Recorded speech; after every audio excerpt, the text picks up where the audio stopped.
अस्सलाम वालेकुम नाजरीन, मैं मोहम्मद असलम हुसैन सियासत की खबरों में आप सबका इस्तकबाल करता हूँ। महाराष्ट्र के शहर मुंबई में हनुमान चालीसा के नारे को लेकर तनाज़ा खड़ा हो गया है। आज़ाद रुकने पार्लियामेंट नवनीत राणा ने वज़ीर-ए-आला उद्धव ठाकरे की रिहायशगाह मातोश्री के बाहर हनुमान चालीसा का विर्द करने का ऐलान किया था, जिसके बाद हालात खराब होते दिखाई दे रहे हैं। नवनीत राणा ने आज सुबह 9 बजे का वक्त दिया था और इससे पहले ही बड़ी तादाद में शिव सैनिक इनके घर के बाहर पहुंच गए और हंगामा शुरू कर दिया।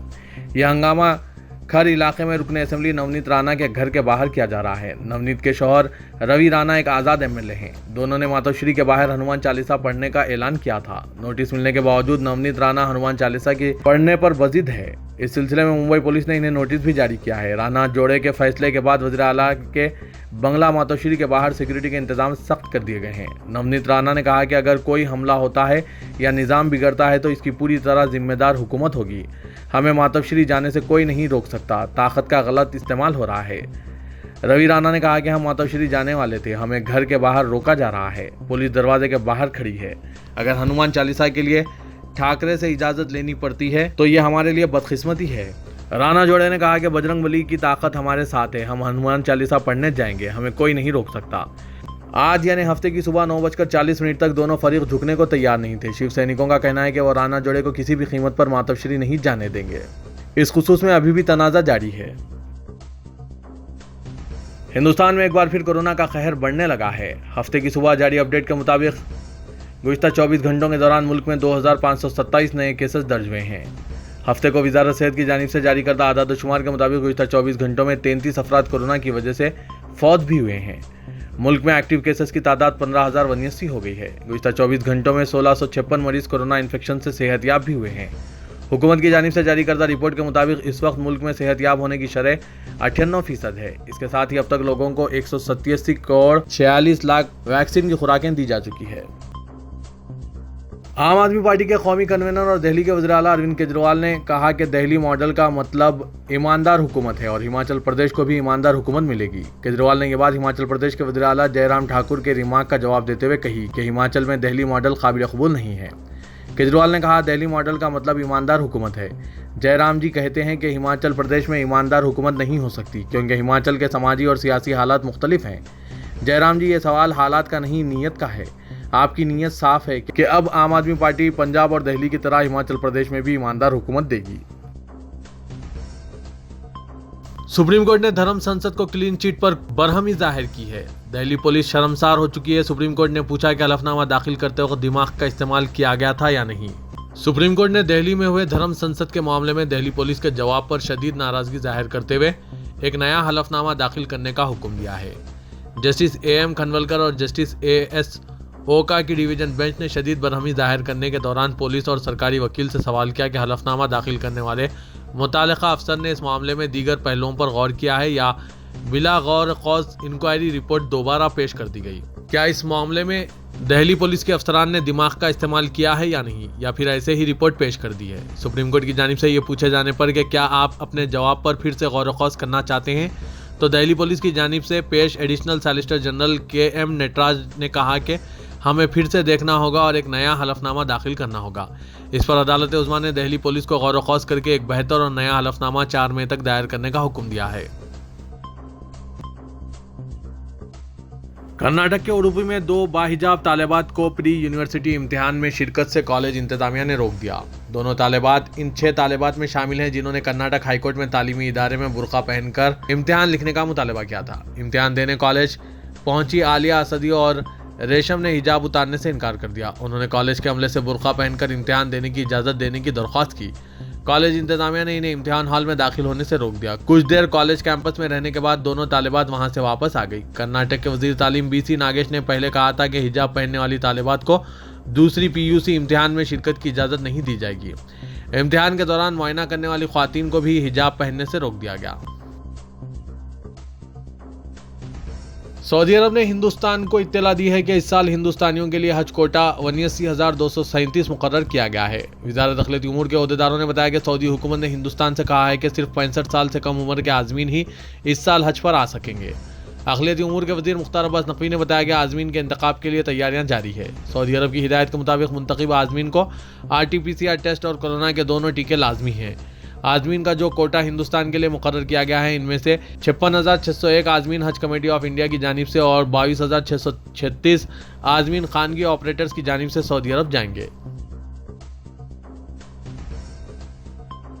वज़ीर-ए-आज़म नरेंद्र मोदी और बरतानिया के दौरा कुनंदा इनके हम मनसब बोरिस जॉनसन ने आज मुलाकात के दौरान बातचीत में वसी तर मसाइल और मामलात पर तबादला ख्याल किया। बातचीत के दौरान दोनों कायदीन ने आज़ादाना तिजारती मुआहदे को इस साल के आखिर तक यकीनी बनाने पर तबादला ख्याल किया। इस मुआहदे से दिफा और सलामती के मैदान में बाहमी ताल्लुकात में मज़ीद वुसअत होगी। इस बातचीत में दोनों ममालिक के दरमियान कई कलीदी मुआहदात पर दस्तखत हुए। मरकजी वज़ीर दाखिला अमित शाह ने आज पुलिस में जदीदकारी की अहमियत पर जोर देते हुए दो टोक अंदाज में कहा कि अब अंग्रेजों के ज़माने की डंडे वाली पुलिस का ज़माना नहीं रहा। जुर्म के चैलेंजों के पेश नज़र अब नॉलेज बेस्ड पुलिस ही ज़रूरी है। अमित शाह ने 48वें all India police science congress का इफ्तिताह किया। इस 2 रोज़ा इनेकाद के इफ्तिताह के दौरान मरकजी वज़ीर दाखिला अमित शाह और अजय मिश्रा भी मौजूद थे। प्रोग्राम में मध्य प्रदेश के वज़ीर आला शिवराज सिंह चौहान और रियासत के वज़ीर दाखिला डॉक्टर निरुत्तम मिश्रा ने भी शिरकत की। इस मौके पर अमित शाह ने कहा कि शदीद वबा के दौरान मुल्क ने पुलिस का इंसानी चेहरा देखा है। इससे पहले पुलिस के काम कभी सताइश के बायस नहीं बने, लेकिन कोरोना के दौरान के बाद पुलिस की हर तरफ तारीफ की जा रही है। अमित शाह ने इस दौरान कोरोना के दौर में शहीद हुए 2712 पुलिस एहलकारों को खिराज अकीदत पेश किया। दिल्ली हाईकोर्ट ने दहली फसादात से मुतालिक साजिश मामले के मुलजिम उमर खालिद की दरख्वास्त पर समाअत करते हुए शहरियत तरमीमी कानून CAA मुखालिफ तहरीक के दौरान इनकी तकरीर को नाखुशगवार और इश्तियाल अंगेज करार दिया। जस्टिस सिद्धार्थ और जस्टिस रिजनेश भटनागर की डिवीजन बेंच ने उमर खालिद की 17 मार्च 2020 की तकरीर के खास जुमले का नोटिस लेते हुए कहा कि इजहार की आज़ादी के नाम पर ऐसी तकरीर करना दुनिया के किसी कोने में काबिल कबूल नहीं होगा।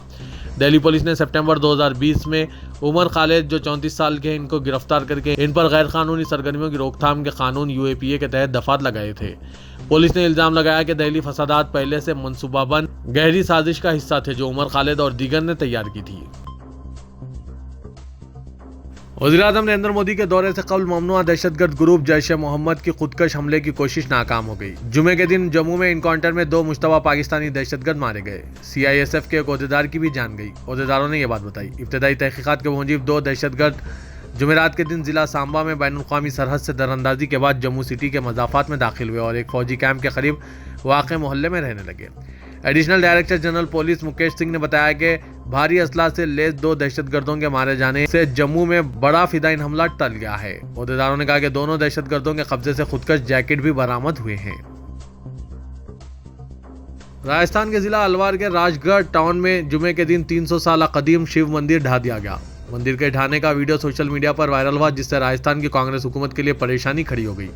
ताम बरसर इख्तिदार जमात ने यह कहते हुए अपना पल्ला झाड़ लिया कि राजगढ़ बल्दिया पर बीजेपी का कब्जा है और मंदिर ढाने की कार्रवाई भगवा जमात के वर्कर्स ने की है। इसी दौरान मुकामी इंतजामिया का कहना है कि इंक्रोचमेंट हटाने की कार्रवाई मास्टर प्लान के तहत की गई। बीजेपी के रियासती सदर सतीश पूनिया ने ताहम सवाल किया कि 300 साल पुराना मंदिर इंक्रोचमेंट कैसे हो सकता है। बीजेपी अपनी टीम वहां भेज रही है जो 3 दिन में अपनी रिपोर्ट पेश करेगी। जहांगीरपुरी के लोगों ने तशद्दुद से मुतासरा C ब्लॉक की मस्जिद में कड़े पहरे में नमाज जुमा अदा की। पुलिस का कहना है कि इस इलाके में मजीद चंद दिन तक बंदिशें रहेगी ताकि नज़्म व ज़ब्त को बरकरार रखा जा सके। एक मुकामी शहरी अनवर ने बताया कि पुलिस ने मस्जिद जाने के लिए एक रास्ता मुतय्यन किया था। इसने कहा कि हमारी तरफ हालात नॉर्मल हैं। हरमैन शरीफीन इंतजामिया का कहना है कि रमजान मुबारक के आखिरी अशरे में एहतिकाफ करने वालों के लिए खुसूसी इंतजाम किए गए हैं। मस्जिद नबी सल्लल्लाहु अलैहि वसल्लम में एहतिकाफ करने वालों के लिए दरवाजे मखसूस किए गए हैं। आजिल वेबसाइट के मुताबिक माउन सेक्रेटरी बराए अमन व सलामती सऊद अल सादी ने कहा कि एहतिकाफ करने वालों के लिए जगह मख्तस है और इनकी निगरानी के लिए मुतद्दिद इंस्पेक्टर्स भी तैनात किए गए हैं। अल सादी ने मजीद बताया कि मस्जिद नबी में ज़ायरीन की आमद-ओ-रफ्त के लिए दरवाज़ों की तादाद बढ़ा दी गई है। इंडोनेशिया की दरख्वास्त पर इस्लामी ताउन तंजीम OIC का हंगामी इजलास आइंदा हफ्ते सऊदी अरब में तलब किया गया है। इजलास में बैतुल मुक़द्दस और मस्जिद अक़सा में मौजूदा कशीदा सूरत-ए-हाल पर गौर किया जाएगा। OIC न्यूज़ एजेंसियों के फेडरेशन ने कहा कि इजलास मस्जिद अक़सा पर रोज़मर्रा इजरायली हमलों के दौरान इसके दरवाज़ों को बंद करके इंतहा पसंदों और काबिज़ इजरायली अफवाज और इसके अंदर इबादत करने वालों के हमलों की रोकथाम के लिए इक़दाम किए जाएंगे। कमिश्नर पुलिस हैदराबाद सीवी आनंद ने चौमहला पैलेस के दामन में दावत इफ्तार का एहतमाम किया, जिसमें शहर के मशहूर व मारूफ शख्सियतों के अलावा उलमा मशाकिन ने भी शिरकत की। इस मौके पर सीवी आनंद ने कहा कि 2 साल के तवील अरसे के बाद सिटी पुलिस की जानिब से दावत इफ्तार का एहतमाम किया गया है और वो बेहद मसरत का इजहार कर रहे हैं। उन्होंने कहा कि माह रमज़ान मुबारक में अल्लाह सुब्हानहू व तआला कोरोना वायरस जैसे मर्ज के अलावा दीगर परेशानियां व तकालीफ भी दूर करें। उन्होंने कहा कि रमज़ान मुबारक एक पाक व मुक़द्दस महीना है जिसमें मुस्लिम भाई रोज़े के ज़रिए अपनी रूह को पाक करते हैं। कमिश्नर पुलिस ने कहा कि यह मुक़द्दस महीना सब्र व तहम्मुल के अलावा अपनी ज़रूरियात व ख्वाहिशात पर काबू करना सिखाता है। उन्होंने कहा कि जारिया माह के पेश नज़र पुलिस की जानिब से मौसर इंतजाम किए गए और मसाजिद के पास भी मुनासिब फोर्स तैनात की गई। हैदराबाद की गंगा जमुना तहजीब हिंदुस्तान भर में मशहूर है और किसी भी इम्तिहान के वक्त हैदराबादी अवाम ने इस बात को साबित किया है।